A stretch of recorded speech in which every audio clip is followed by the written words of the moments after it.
আমি যে টপিকটা নিয়ে আজকের ঐতিহাসিক চট্টগ্রামে প্যারেড ময়দানের তাফসিরুল কোরআন প্রোগ্রামে আলোচনা করব সেটা হচ্ছে সূরাতু আন-নাহলের 90 নম্বর আয়াত নিয়ে কিছু কথা আমরা উপস্থাপন করবার চেষ্টা করব ইনশাআল্লাহ। এই আয়াতটা অনেক কম্প্রিহেন্সিভ একটা আয়াত। সাইয়েদনা আব্দুল্লাহ ইবনে মাসউদ রাদিয়াল্লাহু তাআলা আনহু উনি বলেছেন ইন্নাহা মিন আজমাই আয়াতিল কোরআন, এটা কোরআনের সবচেয়ে জামে মানে আয়াত। যদিও ছোট্ট আয়াত, অল্প কিছু কথামালা, কিন্তু তিনি বলতেন এটা কোরআনের সবচাইতে জামে মানে সবচেয়ে কম্প্রিহেন্সিভ একটা আয়াত, যেখানে শব্দ কম কিন্তু এটার দোতনা, এটার আবেদন, এটার মিনিং অনেক বেশি। এই আয়াতে আল্লাহ তাআলা বেসিক্যালি আমাদেরকে তিনটা বিষয়ে আদেশ করেছেন আর তিনটা বিষয়ে বারণ করেছেন, মানে নিষেধ করেছেন। 3 do's and 3 don'ts, do's and don'ts, তিনটা আদেশ, তিনটা নিষেধ। এই ছোট্ট একটা আয়াতে গোটা ইসলামী শরিয়ার the gist, the cream of the creams, গোটা ইসলামী শরিয়ার মূল নির্যাসকে আল্লাহ ঢুকিয়ে দিয়েছেন। তিনটা আদেশ আর তিনটা নিষেধ। আসুন আমরা সরাসরি কোরআন থেকে শুনি, সবাই পড়ুন। আউযু বিল্লাহি মিনাশ শাইতানির রাজীম। বিসমিল্লাহির রহমানির রহিম। ইন্নাল্লাহা ইয়া'মুরু বিল আদলি ওয়াল ইহসানি ওয়া ইতা'i যিল কুরবা ওয়া ইয়ানহা আনিল ফাহশাই ওয়াল মুনকারি ওয়াল বাগই ইয়া'ইযুকুম লা'আল্লাকুম তাযাক্কারুন। আল্লাহ তাআলা ইরশাদ করছেন ইন্নাল্লাহা ইয়া'মুরু বিল আদলি ওয়াল ইহসান, নিশ্চয় আল্লাহ তাআলা তোমাদেরকে ন্যায় বিচারের আদেশ দেন, সদাচরণের আদেশ দেন, নিকটাত্মীয়দেরকে দানের আদেশ দেন। আদেশ কয়টা? নিশ্চয় আল্লাহ তাআলা তোমাদেরকে ন্যায় বিচারের আদেশ দেন, সদাচরণের আদেশ দেন, তিনি তোমাদের নিকটাত্মীয়দেরকে দানের আদেশ দেন, আর তিনি তোমাদেরকে অশ্লীলতা থেকে নিষেধ করেন, মন্দ কাজ থেকে নিষেধ করেন, অবাধ্যতা সীমা লঙ্ঘন থেকে নিষেধ করেন। তিনি তোমাদেরকে উপদেশ দেন যাতে তোমরা শিক্ষা গ্রহণ করো। সুবহানাল্লাহ। উপদেশ দিচ্ছে স্বয়ং কে? তিনটা জিনিসের আদেশ। ইয়া'মুরু বিল আদল, সুবিচার, ন্যায় বিচারের আদেশ তিনি দেন। ইহসানের আদেশ দেন, যাতে আমরা ইহসান করি, একে অপরের প্রতি সুবিচার করি, মহানুভবতা দেখায়, অনুগ্রহ দেখায়, আর নিকট আত্মীয়দেরকে যেন আমরা দান করি। এই তিনটা আদেশ তিনি দিয়েছেন। আর কোন তিনটা জিনিস থেকে তিনি বারণ করেছেন? অশ্লীলতা, ফাহশা, মুনকার, মানে সব মন্দ আর অসৎ কাজ, এগুলো থেকে তিনি আমাদেরকে বারণ করেন। ওয়াল বাগি, অবাধ্যতা, সীমা লঙ্ঘন, এই তিনটা কাজ থেকে তিনি আমাদেরকে বারণ করেন। তিনি আমাদেরকে উপদেশ দেন, স্বয়ং আল্লাহ তাআলা আমাদেরকে উপদেশ দেন যাতে করে আমরা শিক্ষা গ্রহণ করি। সুবহানাল্লাহ। আল্লাহ তাআলা প্রথমে আমাদেরকে আদেশ দিয়েছেন আদালের। ইন্নাল্লাহা ইয়া'মুরু বিল আদল, আওয়াজ করে বলুন আল আদল। আমরা উর্দু জানি, হিন্দি জানি, অনেকে ইংরেজিও জানি, কিন্তু আরবি শব্দগুলো আমাদের মুখ দিয়ে বেরোতে চায় না। আওয়াজ করে বলুন আল আদল। মাশাআল্লাহ। ইন্নাল্লাহা ইয়া'মুরু বিল আদল, আল্লাহ তাআলা আমাদেরকে আদলের আদেশ দেন।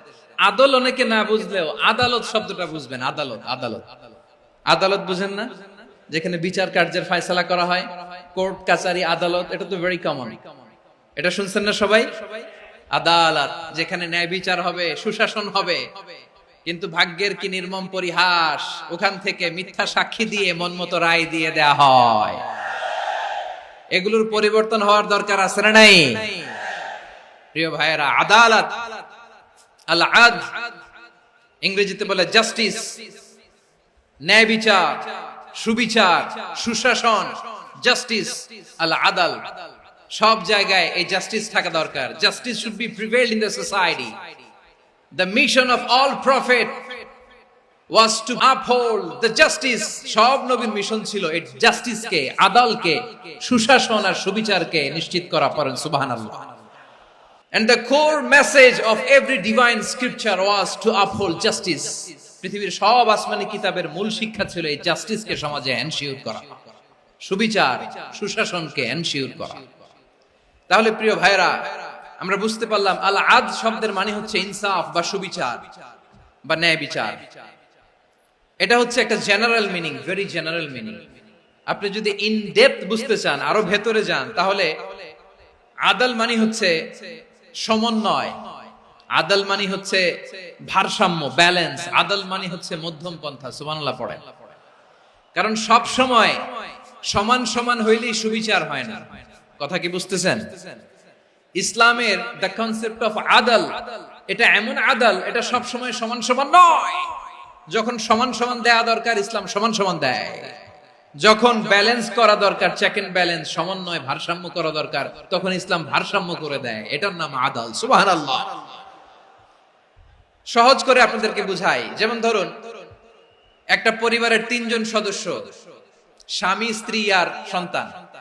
তাদের সকালবেলার ব্রেকফাস্টে স্বামীর, সকালের নাস্তায় স্বামীর 3টা রুটি লাগে, স্ত্রীর 2টা লাগে, আর সন্তানের 1টা রুটি লাগে।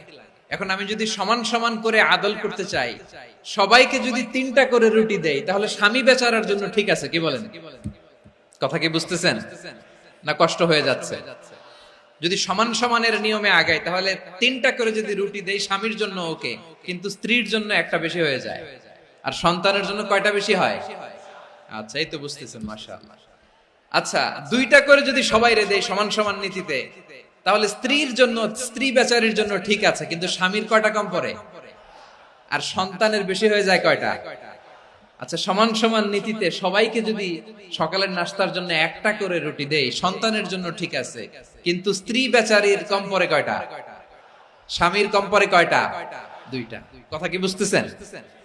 আর আমি যদি স্বামীকে দেই 3টা, স্ত্রীকে দেই 2টা, আর সন্তানকে দেই 1টা, তাহলে কারো অপচয় হবে না। যার যতটুকু দরকার ঠিক ততটুকুই কাজে লাগবে। চিল্লায় বলেন ঠিক কিনা? এটাই হচ্ছে ইসলামের আদাল, যেখানে যার যতটুকু দরকার তাকে সেখানে ঠিক ততটুকু দিয়ে দেওয়ার নামই হচ্ছে আদাল। চিল্লায় পড়েন আল্লাহু আকবার। রব্বুল আলামিন বলেন, ইউসিকুমুল্লাহু ফি আওলাদিকুম লিযযাকারি মিসলু হাযযিল উনসায়াইন। আল্লাহ তোমাদেরকে ওসিয়ত করেন, তোমাদেরকে আদেশ দেন, উত্তরাধিকার সম্পদ যখন বন্টন হবে, ছেলেরা যতটুকু পাবে, মেয়ে পাবে তার অর্ধেক। সুবহানাল্লাহ বলেন। দেখেন, ছেলে যতদূর, মেয়ে অর্ধেক, ছেলে ডবল পাবে। আপাত দৃষ্টিতে মনে হয় এখানে অবিচার হয়েছে, কিন্তু আসলে কি অবিচার হয়েছে? আপনি বিয়ের ক্ষেত্রে যান, ওইখানে আবার ছেলে মোহরানা দেয়, মেয়ে সেখানে মোহরানা পায়। তাহলে চেক এন্ড ব্যালেন্স, ভারসাম্য, ব্যালেন্স, মধ্যম পন্থা এখানে আছে না নাই? এটাই হচ্ছে ইসলামের আদল। আল্লাহ তাআলা এই আদলের আদেশ দিয়েছেন, সুবিচার, ন্যায় বিচার, সুশাসন এবং ভারসাম্যের আদেশ দিয়েছেন। প্রিয় ভাইরা, একটি শান্তিময় সমাজ, একটা সমৃদ্ধ সমাজ, একটা মানবিক সমাজ যদি আমরা পেতে চাই, এই আয়াতের মধ্যে যতগুলো পয়েন্ট আছে সবগুলোর বাস্তবায়ন লাগবে। এই আয়াতে আল্লাহ তাআলা একটা মানবিক সমাজের রূপরেখা টেনেছেন। তার প্রথম কথা হচ্ছে, ইন্নাল্লাহা ইয়ামুরু বিল আদল। আল্লাহ তাআলা তোমাদেরকে আদলের নির্দেশনা দেয়, সুবিচার, সুশাসনের নির্দেশনা দেয়। যে সমাজে আদল থাকে না, সেই সমাজে জুলুম মানুষের ঘাড়ে চেপে বসে। আদলের বিপরীত হচ্ছে জুলুম। আদলের বিপরীত কি? জুলুম বা জাওর, অত্যাচার, অবিচার, বৈষম্য। এই যে বৈষম্য বিরোধী ছাত্র আন্দোলন কমন পড়ছে? এই যে একজন সমন্বয়ক তো দেখা করলো আমার সাথে। জুলুম মানে হচ্ছে বৈষম্য। বৈষম্যের স্থান ইসলামে নাই, অবিচারের স্থান ইসলামে নাই, জুলুমের স্থান ইসলামে নাই। আল্লাহ তাআলা বলেন যে আমি জুলুমকে নিজের জন্য হারাম করেছি এবং তোমাদের জন্য হারাম করেছি। বিশ্বনবী ফরমান, আল্লাহ তাআলা বলেন হাদিসে কুদসিতে, ইয়া ইবাদি ইন্নী হারামতুয যুলমা আলা নাফসি ওয়া জাআলতুহু বাইনাকুম মুহাররামান ফালা তাযালামু। আমার গোলামেরা শোনো, নিশ্চয় আমি আল্লাহ তাআলা জুলুমকে আমি আমার উপরে হারাম করেছি, অনুরূপভাবে জুলুম করাকে তোমাদের উপরেও হারাম করেছি। ফলে ফালা তাযালামু, তোমরা একে অপরের সাথে জুলুম করো না। নির্দেশনাটা কার? খবরদার, জুলুমের সাথে আমাদের কোনো সম্পর্ক নাই। আল্লাহ তাআলা আদলের আদেশ দিয়েছেন, আদালতের আদেশ দিয়েছেন, সুশাসনের, ন্যায় বিচারের আদেশ দিয়েছেন। ইন্নাল্লাহা ইয়ামুরু বিল আদল, আমাদেরকে আদল প্রতিষ্ঠা করতে হবে। জুলুমের সাথে ইসলামের কোনো সম্পর্ক নাই। আল্লাহ তাআলা জালিমদের জন্য কঠিন শাস্তি প্রস্তুত করে রেখেছেন। এক্সট্রা জুডিশিয়াল কিলিং এর কোনো হিসাব নাই। বিচার বহির্ভূত হত্যা, এনফোর্স ডিসঅ্যাপিয়ারেন্স, গুম, যেটা সবচাইতে বড় মানবতা বিরোধী অপরাধ। কত মানুষ যে গুম হয়েছে তার কোনো ইয়ত্তা নাই। যেই ফ্যামিলির সদস্য গুম হয়েছে তারা কি ওই লোকটার জন্য মাগফিরাতের দোয়া করবে নাকি সুস্বাস্থ্যের দোয়া করবে তারা নিজেরাও জানতো না, কারণ জানে না ও বেঁচে আছে না মরে গেছে। আহা, বিডিআর নওজওয়ানদের যারা ছাড়া পেল দেখলাম, বিনা অপরাধে, কোন অন্যায় ছাড়া, অপরাধ ছাড়া তাদের জীবন থেকে, তাদের তারুণ্যের, তাদের যৌবনের 15 বছর, 16 বছর, 17 বছর নাই, 6 মাস বয়সের ছোট বাচ্চাকে রেখে জেলে গেছে। 6 মাসের মেয়ে বেরোয় দেখে মেয়ের বয়স 17 বছর। মেয়ে বাবারে চিনে না, বাবা মেয়েরে চিনে না। মেয়েকে এখন বিয়ে দিয়ে আরেক ছেলের হাতে তুলে দিবে। মেয়ের শৈশব বাবা দেখে নাই, মেয়ের কৈশোর বাবা দেখে নাই, মেয়ের তারুণ্য দেখে নাই। আরেক যুবককে দেখলাম 14 দিনের সংসার, 2 সপ্তাহের সংসার শেষে জেলে গেছে। কত যুবকের যে স্ত্রী চলে গিয়েছে ফ্যামিলি ছেড়ে, কারণ জানে না তো কবে আসবে, কি হবে, কেউ জানতো না। দাম্পত্য জীবনের মাত্র 14 দিনের স্মৃতি, এই স্মৃতিকে আঁকড়ে ধরে এক বোন 16টা বছর, 17টা বছর কাটিয়ে দিয়েছে। আমি নিউজটা দেখে ভাবলাম, আমার এই বোনের প্রতিটি দিন কিভাবে কেটেছে, প্রতিটি রাত কিভাবে কেটেছে, প্রতিটি ক্ষণ কিভাবে কেটেছে। বিশ্বনবী বলেছেন, ইত্তাকি দাওয়াতাল মাজলুম ফাইন্না লাইসা বাইনাহু ওয়া বাইনাল্লাহি হিজাব। মাজলুমের কান্নাকে ভয় করো, কারণ মাজলুমের কান্না আর আল্লাহর মাঝে কোনো পর্দা থাকে না। আমরা আর এরকম কোন জুলুম বাংলাদেশে দেখতে চাই না। জোরে বলেন ঠিক কিনা? আমার প্রিয় বীর চট্টলার তৌহিদি মুসলমান, আমরা আর নতুন করে কেউ জালিম হোক এটা চাই না। নতুন করে আবার কেউ ফ্যাসিস্ট হোক আমরা চাই না। এক দল আরেক দলকে নিশ্চিহ্ন করার রাজনীতি করুক আমরা চাই না। আমরা সুশাসনের বাংলাদেশ চাই, মানবিক বাংলাদেশ চাই, আমরা একটা সমৃদ্ধ বাংলাদেশ চাই। আমরা বিশ্বের বুকে সম্মান নিয়ে মাথা উঁচু করে দাঁড়াতে চাই, ঠিক কিনা বলেন? আল্লাহ বললেন, এটা যদি তোমরা চাও, একটা সমৃদ্ধ সমাজ যদি বিনির্মাণ করতে চাও, মানবিক সমাজ যদি বিনির্মাণ করতে চাও, আমি তোমাদেরকে সেজন্য প্রথমে আদালতের নির্দেশ দিলাম। ইন্নাল্লাহা ইয়া'মুরু বিল আদল, নিশ্চয় আল্লাহ তাআলা তোমাদেরকে ন্যায় বিচার, সুশাসন এটার আদেশ দেন। সুবহানাল্লাহ। আদাল, ন্যায় বিচারের আদেশ আল্লাহ তাআলা কোরআনের বিভিন্ন আয়াতে দিয়েছেন। আল্লাহ তাআলা বলছেন, ইন্নাল্লাহা ইয়া'মুরুকুম আন তুআদ্দুল আমানাতি ইলা আহলিহা ওয়া ইযা হাকামতুম বাইনান নাসি আন তাহকুমু বিল আদল ইন্নাল্লাহা নি'ম্মা ইয়া'iযুকুম বিহি ইন্নাল্লাহা কানা সামিআম বাসীরা। আল্লাহ তাআলা বললেন, আল্লাহ আদেশ দিচ্ছেন, যে ব্যক্তি আমানতের হকদার তার হাতে তোমরা আমানত পৌঁছে দাও। আর যখন তোমরা বিচার কার্য করবে, বিচার ফয়সালা করবে, আদালতের সাথে করো। সুবহানাল্লাহ বলেন। ওয়া ইযা হাকামতুম বাইনান নাসি আন তাহকুমু বিল আদল, আদালতের সাথে করবা।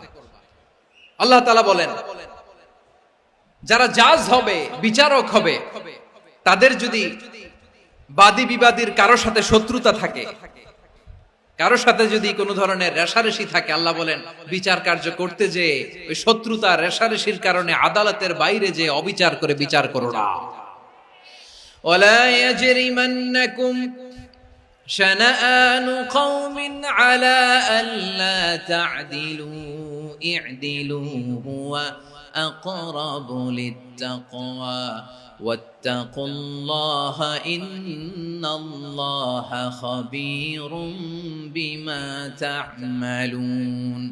খবরদার কোন জাতির প্রতি, কোন গোষ্ঠীর প্রতি, কোন গোত্রের প্রতি আক্রোশ যেন তোমাদেরকে ন্যায় বিচার থেকে দূরে সরিয়ে না দেয়, বরং আমি আল্লাহর আদেশ হলো ইদিলু, তোমরা আদল করো, ন্যায় বিচার করো, সুবিচার করো, সুশাসন প্রতিষ্ঠা করো। হুয়া আকরাবু লিত্তাকওয়া, এটাই তাকওয়ার সবচেয়ে কাছাকাছি। সুবহানাল্লাহ বলেন। কোরআনের বিভিন্ন আয়াতে আল্লাহ তাআলা স্পেসিফিকলি ধরে ধরে বিচার করার সময় আমরা যেন আদল করি সেটা বলেছেন। কোরআনের কোন কোন জায়গায় আল্লাহ তাআলা এই আল আদল শব্দটা ব্যবহার করেছেন। আবার একই জিনিস ইনসাফ, সুবিচার, সুশাসন, ন্যায় বিচার, ন্যায় পরায়ণতা বুঝাতে আল্লাহ তাআলা কখনো কখনো আল কিসত শব্দটা ব্যবহার করেছেন। আল্লাহ তাআলা বলেন ওয়া ইন হাকামতা ফাহকুম বাইনাহুম বিল কিসতি ইন্নাল্লাহা ইউহিব্বুল মুকসিতিন। যখন তুমি বিচার করবে, বিশ্বনবীকে উদ্দেশ্য করে অ্যাড্রেস করে বললেন, নবী হে, ইহুদিরা কোনো বিষয়ে মীমাংসার জন্য যদি আপনার দরবারে আসে, যদি বিচার করতে হয়, খবরদার অবিচার করবেন না। ফয়সালা যেটা করবেন কিসতের সাথে করবেন, ন্যায় পরায়ণতার সাথে করবেন, কারণ ইন্নাল্লাহা ইউহিব্বুল মুকসিতিন, নিশ্চয় আল্লাহ রাব্বুল ইজ্জাত ন্যায় পরায়ণশীলদেরকে বড্ড ভালোবাসেন। সুবহানাল্লাহ বলেন। ন্যায়পরায়ণ লোকদেরকে আল্লাহ তাআলা বড্ড ভালোবাসেন। অন্য আয়াতে আল্লাহ তাআলা বলছেন ওয়ানাদাউল মাওয়াজিনাল কিসত লিয়াউমিল কিয়ামাতি ফালা তুযলামু নাফসুন শাইআ, আমি কিয়ামতের দিন ন্যায়পরায়ণতার মানদণ্ড স্থাপন করব, যেটাকে আমরা মিজানের পাল্লা বলি। আল্লাহ বলেন ন্যায় বিচারের মানদণ্ড কিয়ামতের ময়দানে আমি আল্লাহ স্থাপন করব। সেদিন কারো প্রতি বিন্দু পরিমাণ, এক চুল পরিমাণ অবিচার করা হবে না, কোনো অবিচার করা হবে না। সেদিন সুশাসন হবে, সুবিচার হবে, ন্যায় পরায়ণতার সাথে বিচার হবে। আওয়াজ করে পড়েন আল্লাহু আকবার। তাহলে প্রিয় ভাইরা, যে তিনটি বিষয়ে আল্লাহ তাআলা আমাদেরকে আদেশ দিয়েছেন, তার প্রথমটা হচ্ছে আদালত, ইনসাফ, সুবিচার, ন্যায় বিচার। এটা আমরা চাই কি চাই না? বিশ্বনবী ন্যায় বিচার, ন্যায় পরায়ণতা, সুশাসন প্রতিষ্ঠিত করেন কি করেন নাই? আপনারা বিশ্বনবীর সিরাত যারা পড়েছেন, আপনি দেখবেন বিশ্বনবীর সিরাতের পরতে পরতে, বাকে বাকে, সিরাতের বাকে বাকে এই আদালতের নমুনা মেলে। সুবহানাল্লাহ বলেন। ছোট্ট একটা নমুনা রাসূল সাল্লাল্লাহু আলাইহি ওয়াসাল্লামের আসসিরা আল আতরা থেকে ছোট্ট একটা নমুনা আপনাদের খেদমতে এখানে উপস্থাপন করি। বিশ্বনবী সাল্লাল্লাহু আলাইহি ওয়াসাল্লাম মক্কা বিজয় করলেন ৮ম হিজরিতে। মক্কা বিজয় শেষে তিনি কয়েক সপ্তাহ মক্কাতে অবস্থান করলেন। ইন দ্য মিন টাইম মক্কার একটা ভেরি প্রেস্টিজিয়াস এন্ড ডিগনিফাইড ফ্যামিলির নারী চুরিতে ধরা পড়ল। কিসে ধরা পড়ল? আমাদের সমাজে আসেনি এটা? আছে? ছোট না বড়? হিসাব করে শেষ করা যায় না। ৩.৫ লাখ কোটি টাকা নাই উন্নয়ন প্রকল্পের নামে। ৩.৫ লাখ কোটি টাকা লিখতে পারবেন আপনি? একটানা লিখতে পারবেন? বুঝতেছেন কত বড় সংখ্যা?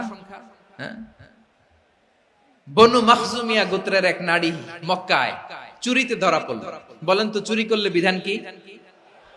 কি কাটতে হবে? চুরির বিধান হলো হাত কেটে দাও। তাও সেটা গোপনে নয়, প্রকাশ্যে জনসম্মুখে হাত কেটে দাও। বনু মাখজুমিয়া গোত্রের নারী যখন চুরিতে ধরা পড়লো, সাহাবারা চিন্তায় পড়ে গেলেন। সবে মাত্র মক্কার লোকেরা কালিমা পড়ে মুসলমান হয়েছে, ইসলামের আইন কানুন তেমন জানে না, ইসলামী শরিয়ার সাথে বেশি পরিচিত নয়। এখন যদি বিশ্বনবী চুরির যেই বিধান এটা যদি কায়েম করে হাত যদি কেটে দেয়, না জানি মক্কার লোকেরা আবার বিগড়ে যায়, না জানি মক্কার লোকেরা আবার মুরতাদ হয়ে যায়, না জানি মক্কার লোকেরা ইসলাম থেকে দূরে সরে যায়। চলো চলো সাহাবীরা মিলে পরামর্শ করলেন, চলো বিশ্বনবীর কাছে যে বলি, ও নবী, শুধু কেবলমাত্র একমাত্র এই নারীর জন্য চুরির হাত কাটার বিধানটা আপনি একটু থামিয়ে দেন। চুরির হাত কাটার যে বিধান এখানে একটু রহিত করে দেন, বাকিগুলা কইরেন মদিনাতে যে চলবে, কিন্তু মক্কায় এবারের জন্য মাফ করে দেন। কিন্তু কে বলবে? এই যে পরামর্শ, সাজেশন, এটা কে দিবে বিশ্বনবীর কাছে? সাহাবারা চিন্তায় পড়ে গেলেন।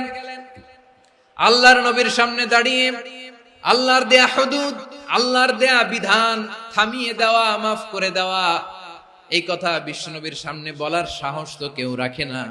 কেউ কেউ বলল বিশ্বনবীর পালক পুত্র যায়েদ বিন হারেসার সন্তান উসামারে বিশ্বনবী নাতির মতো আদর করে, বড্ড বেশি ভালোবাসে উসামারে। এজন্য সাহাবারা উসামাকে বলতো হিব্বু রাসূলিল্লাহ, বিশ্বনবীর ভালোবাসা। কি বলতো? সাহাবীরা বললেন বিশ্বনবীর ভালোবাসা হিব্বু রাসূলিল্লাহ, উসামারে পাঠাও। উসামারে বিশ্বনবী নাতির মতো স্নেহ করে, মায়া করে, ভালোবাসে। আমরা পারবো না, উসামা পারবে। সবাই মিলে ফুসিয়ে ওসামাকে, ছোট্ট ওসামাকে রাজি করালো। ওসামা এমন এমন কথা যে তুমি বিশ্বনবীর কাছে বলতে হবে, পারবা নাকি? ওসামা বলে পারবো। সাইয়েদনা ওসামা রাদিয়াল্লাহু তাআলা আনহু তরুণ সাহাবী বিশ্বনবীর কাছে গেলেন, যে বললেন নবী, বনু মাখজুমিয়া গোত্রের এক নারী চুরিতে ধরা পড়েছে, এবারের জন্য কি এই মহিলাটারে মাফ করে দিলে হয় না? এবারের জন্য একটু ক্ষমা করা যায় না নবী? বিশ্বনবী বলেন আতাশফাউ ফি হাদ্দিম মিন হুদুদিল্লাহ, তোমার এত বড় সাহস উসামা, তুমি আল্লাহর হাত, আল্লাহর দেয়া বিধান, এটার ব্যাপারে সুপারিশ করতে এসেছো? তোমরা কি জানো তোমাদের আগে যত কওম, যত গোত্র, যত জনপদ ধ্বংস হয়েছে তার কারণ ছিল তাদের মধ্যে গরিবরা অন্যায় করলে তারা বিচার করত, আর ধনীরা অন্যায় করলে তারা মাফ করে দিত। খবরদার! ওয়া আইমুল্লাহ লাউ আন্না ফাতিমাতা বিনতি মুহাম্মাদিন সারাকাত লাকাতা মুহাম্মাদুন ইয়াদাহা। বিশ্বনবী বললেন, ওরে ওসামা, বানু মাখজুমিয়ার ওই প্রেস্টিজিয়াস এন্ড ডিগনিফাইড ফ্যামিলির মেয়ে তো দূর কি বাত, অনেক দূরের কথা। জেনে রেখো ওসামা, আমার কলিজার টুকরা, নয়নের পুটুলি ফাতেমাও যদি মক্কার জমিনে আজকে এই চুরির দায়ে ধরা পড়তো, আমি বিশ্বনবী মুহাম্মদুর রাসূলুল্লাহ ধরে ফাতেমার ডান হাতটা কেটে দিতে এক বিলম্ব দেরি করতাম না। ইন্নাল্লাহা ইয়া'মুরু বিল আদল, আমাদেরকে জাস্টিস শিখায়। পশ্চিমারা আমাদেরকে ইনসাফ শিখায়, আমাদেরকে সুশাসন শিখায়। আর ইনসাফ, সুশাসন, ন্যায় বিচার, সুবিচার, জাস্টিস কারে বলে বিশ্বনবীর বায়োগ্রাফি থেকে জেনে নাও। এই ছিল বিশ্বনবী ইসলামের আদালতের নমুনা। আপনি যদি সাইয়েদনা ওমর ফারুকের জীবনের দিকে তাকান, এমন কঠোর, এমন বীর সেনানী ছিলেন। সাইয়েদনা ওমর ফারুক যদি রাস্তার এই মাথা দিয়ে হাঁটা শুরু করতেন, শয়তান ওমর ফারুককে দেখলে ওই রাস্তা রেখে দিয়ে অন্য রাস্তা দিয়ে হাঁটতো। সুবহানাল্লাহ। ওমর ফারুক রাদিয়াল্লাহু তাআলা কি পার্সোনালিটি ছিল, কি পার্সোনালিটি! আমাদের এলাকায় ছোট বাচ্চারা রাতে ভাত খেতে চায় না, আমার মেয়েটাও খেতে চায় না। এই এটা দিব, ওইটা দিব, আজকে মাহফিলে আসার সময় বলে দিছে লিস্ট করে এটা এটা আনতে হবে। তো ছোট্ট বাচ্চাদের অনেক বায়না থাকে, ওরা রাতে খেতে চায় না। তো মায়েরা বিভিন্ন ভয় দেখায়, এই বাঘ আসবে, বাঘ আসবে খাও, এই ভূত আসবে, ভূত আসবে খাও। আপনারা কি বলেন চট্টগ্রামে? ভূত, ভূত, ভূত আসবে, বাঘ আসবে, খাও খাও খাও, তাড়াতাড়ি খাও। তো বাচ্চারা এগুলো শুনে ভয়ে খেতে শুরু করে। মদিনার জমিনেও একই ঘটনা ঘটতো। মদিনার ছোট্ট ছোট্ট সোনামণিরা খেতে চাইতো না। তো মায়েরা বলতো, হা হুয়া ইয়াতি উমর, হা হুয়া ইয়াতি উমর, ওই যে উমর আসতেছে, উমর। ওমরে ফারুকের কথা শুনলে বাচ্চারা একেবারে ঠান্ডা। প্রভু তুমি বলেছ রাসূল দেবে না, বলনি দেবে না ওমর, বলনি দেবে না হামজা তারি, খালিদ বিজয় সমর। প্রভু তুমি বলেছ রাসূল দেবে না, বলনি দেবে না ওমর, বলনি দেবে না হামজা তারি, খালিদ বিজয় সমর। প্রভু তুমি বলেছ রাসূল দেবে না। আল্লাহু আকবার। ওমর ফারুক রাদিয়াল্লাহু তাআলা আনহু, ওনার কথা শুনলে গায়ের মধ্যে গুজবাম হয়, গায়ের পশমগুলো দাঁড়িয়ে যায়। সুবহানাল্লাহ বলেন। কি পার্সোনালিটি ছিল, কি ব্যক্তিত্ব ছিল! মুনাফিকরা ওমর ফারুককে জমের মতো ভয় পেত। শয়তান, খুদ শয়তান এই রাস্তা দিয়ে আসলে শয়তান অন্য রাস্তা দিয়ে হাঁটতো। ওমর ফারুক রাদিয়াল্লাহু তাআলা আনহুর জীবনে যদি দেখেন, তাহলে সেখানে আপনি আদালতের, ইনসাফের, সুশাসনের, জাস্টিসের নমুনা দেখতে পাবেন। কয়টা শুনবেন? সাইয়েদনা ওমর ফারুক রাদিয়াল্লাহু তাআলা আনহুর সন্তান আব্দুর রহমান মিশরে মদ খেয়ে মদ্যপ অবস্থায় ধরা পড়েছে। মদ খাওয়ার কারণে, মদ যদি কেউ পান করে আর যদি প্রমাণিত হয়, তার বিচার হলো ৮০ বেত। আওয়াজ করে বলেন কয় বেত? বাংলাদেশেও তো এই আইন আছে নাকি? বাংলাদেশে আছে? হ্যাঁ, মদ খাইলে 80 বেত, এই আইন বাংলাদেশে চালু হোক, আমরা চাই কি চাই না? একেবারে সহজ, পানির মতো সহজ হিসাব, একেবারে সহজ। ওমরে ফারুক রাদিয়াল্লাহু তাআলা আনহুর ছেলে ভুল করে মদ পান করে ফেলেছিলেন। আব্দুর রহমান, ঘটনা ঘটেছে মিশরে। মিশরের গভর্নর তখন আমর ইবনে আস রাদিয়াল্লাহু তাআলা আনহু। আব্দুর রহমানের ভাই যে গভর্নরকে বলল, গভর্নর যদি একটু দয়া করেন, খলিফার ছেলে আমার ভাই আব্দুর রহমান মদ্যপ অবস্থায় ধরা পড়েছে, জনসম্মুখে যদি আপনি বেত্রাঘাত করেন আমাদের প্রেস্টিজ থাকে না, যদি 80 বেত আপনি মারেন আমার কোনো কথা নাই, কিন্তু ঘরের ভেতরে মারেন। আব্দুর রহমানের ভাইয়ের সুপারিশ শুনে সাইয়েদনা আমর ইবনে আস রাদিয়াল্লাহু তাআলা আনহু রাজি হয়ে গেলেন। ঘরের ভেতরে লোক চক্ষুর আড়ালে 80 বেত তিনি মানলেন। কিন্তু ঘটনাক্রমে এই কথা লুকিয়ে লুকিয়ে ঘরের ভেতরে 80 বেত মারার কথা সাইয়েদনা ওমর ফারুক মদিনা থেকে জানতে পারলেন। মদিনা থেকে তিনি ফরমান জারি করলেন, এই বিচার যেমনটি আমর ইবনে আস আদায় করেছে এটা প্রকৃতপক্ষে আদায় হয় নাই। আসো সবাই মদিনায় আসো, আমর ইবনে আস মদিনায় আসো, আব্দুর রহমানও আসো, সবাই আসো, জনসম্মুখে এই বিচার কার্যকর করতে হবে। সাইয়েদনা ওমর ফারুক মসজিদে নববীর পিলারের মধ্যে নিজের ছেলেকে বাঁধলেন, আবার জনসম্মুখে 80টা বেত তার গায়ের মধ্যে মারলেন। মাজমুয়ে ফাতাওয়া ইবনে তাইমিয়া রাহিমাহুল্লাহ উনি এটা নকল করেছেন। এটা সবচেয়ে বিশুদ্ধ মত, আর অনেক মত আছে। মারা গেছে কবরের উপর, ওগুলো বাদই দিলাম। কেমন খলিফা ছিলেন, কেমন খলিফা! পশ্চিমারা তোমরা জাস্টিস আমাদেরকে শেখাও, ইনসাফ কারে বলে সুশাসন আমাদেরকে তোমরা শেখাও। ওমর ফারুক রাদিয়াল্লাহু তাআলা ওইটাকে, ওই বিচারকে তিনি ধর্তব্য মনে করেন নাই। মদিনাতে এনে আবার জনসম্মুখে আবার 80 বেত মেরেছেন। মিশরে ওমর ফারুক রাদিয়াল্লাহু তাআলা আনহু আমর ইবনে আসকে গভর্নর করে পাঠালেন। সেখানে আমর ইবনে আসের ছেলে একটা প্রতিযোগিতায় রানার আপ হয়েছে।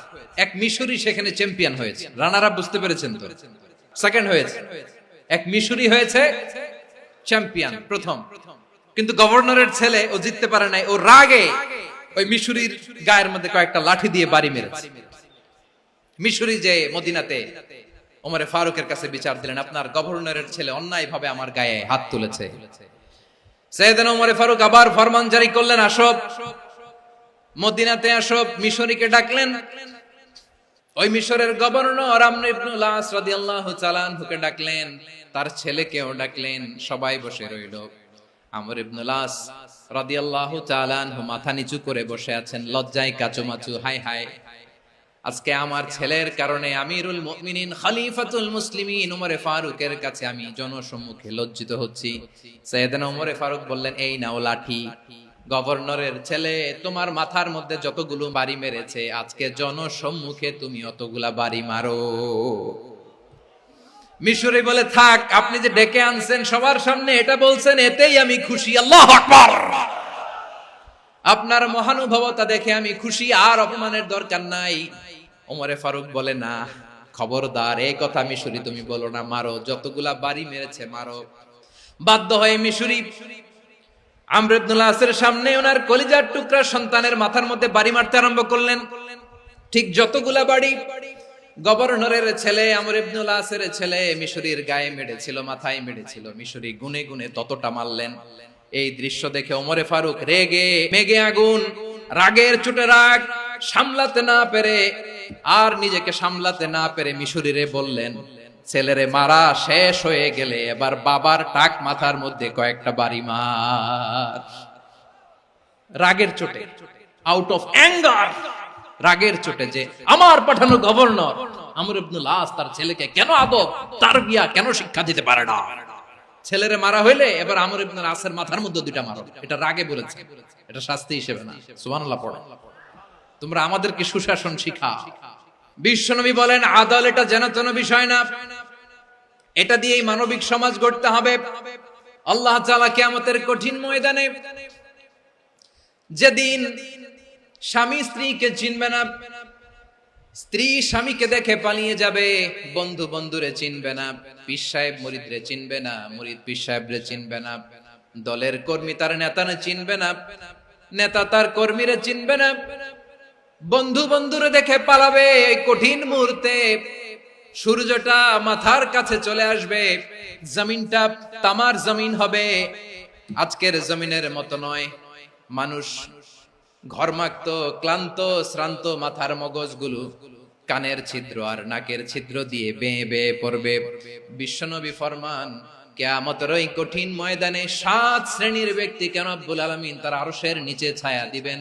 তার মধ্যে প্রথম শ্রেণীর ব্যক্তি হলো ইমামুন আদিল, যে ইনসাফের সাথে বিচার করে, যে জাস্টিস সমাজে সার্ভ করে, যে সুশাসন নিশ্চিত করে, ওই ইমামুন আদিল। আদিল শব্দটা বুঝছেন না? ইন্নাল্লাহা ইয়া'মুরু বিল আদল, পাইছেন? আদিল।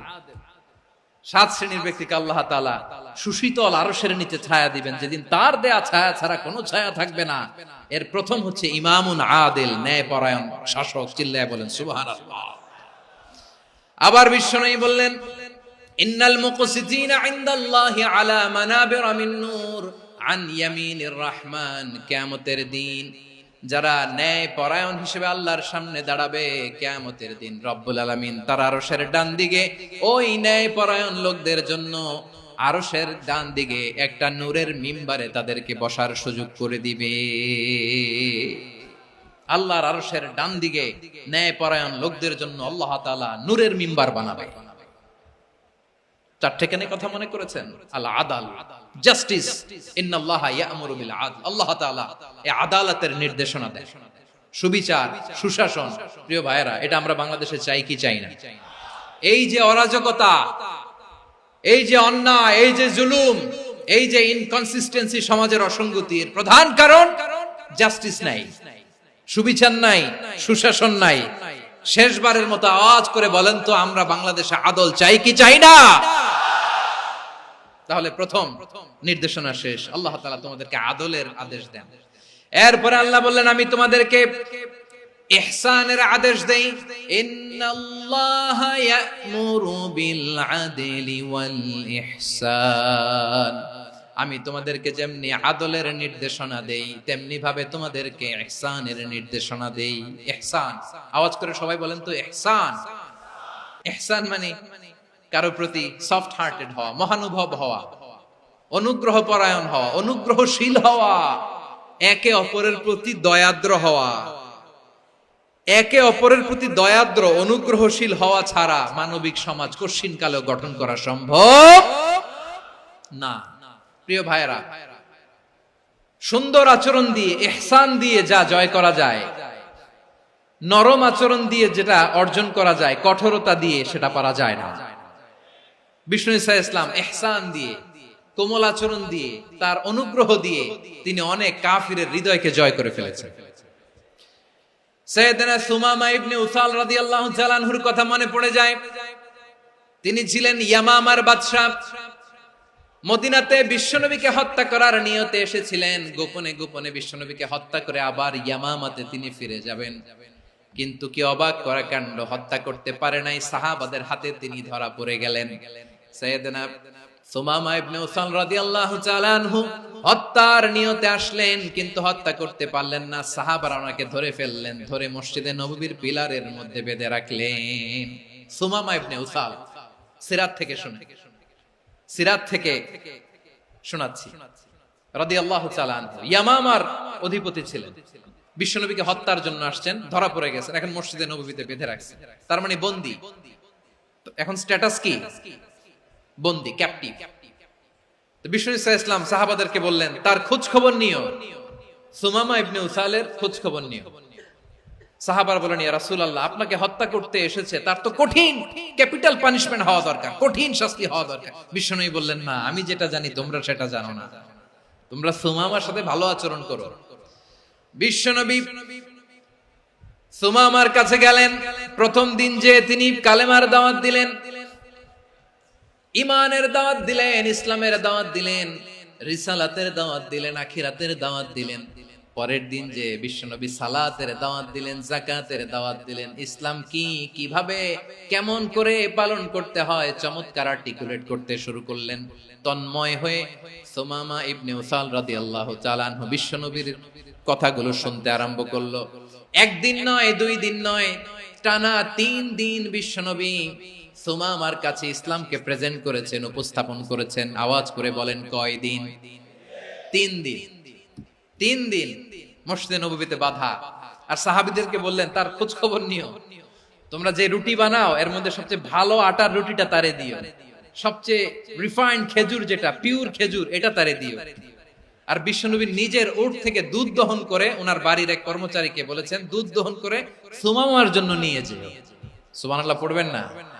সবাই তো অবাক, ইয়ামামা থেকে আসছে নবীকে হত্যা করতে, বিশ্বনবী দেখে তারে জামাই আদর করে। একদিন নয়, 2 দিন নয়, টানা 3 দিন বিশ্বনবী এভাবে সুমামার কাছে যেয়ে ইসলামকে প্রেজেন্ট করতে আরম্ভ করলেন, ইসলামকে উপস্থাপন করতে শুরু করলেন।